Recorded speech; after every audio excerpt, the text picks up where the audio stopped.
Αγαπητοί μαθητές, γεια σας! Καλωσορίσατε σε ακόμα ένα μάθημα ελληνικών.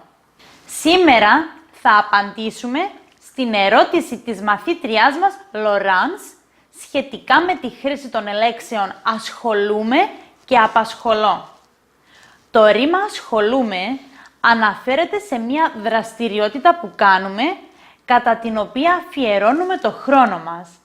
Αυτή η δραστηριότητα μπορεί να είναι ένα χόμπι που έχουμε ή ακόμη και το επάγγελμά μας. Όσον αφορά το επάγγελμα, συνήθως μας ρωτάνε «Με τι ασχολείσαι?» δηλαδή ποιο είναι το επάγγελμά σου.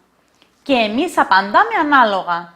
Είμαι λογιστής, είμαι δασκάλα, είμαι αρχιτέκτονας.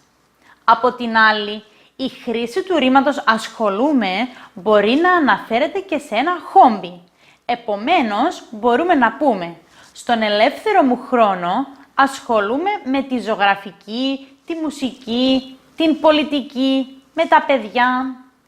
Μπορεί ακόμη να εκδηλώνει και έντονο ενδιαφέρον για κάτι, όπως τη φράση «Θα ασχοληθώ με το θέμα σας σε 1 λεπτό» ή στη φράση «Μην ασχολείσαι μαζί μου», δηλαδή μη σπαταλάς το χρόνο σου επειδή δεν είναι κάτι σημαντικό.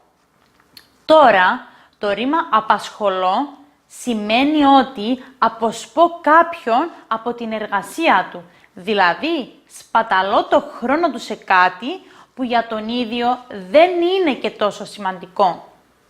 Μία συνηθισμένη ερώτηση είναι η εξής. Μπορώ να σας απασχολήσω για λίγο?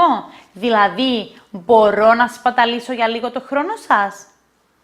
Ακόμη το ρήμα απασχολώ δείχνει την ενασχόληση με κάτι. Στη φράση «απασχόλησέ τους εσύ με την κουβέντα μέχρι να επιστρέψω στο σπίτι». Ζητάμε δηλαδή από κάποιον να κρατήσει συντροφιά σε κάποιους μέχρι να μπορέσουμε να είμαστε και πάλι μαζί τους.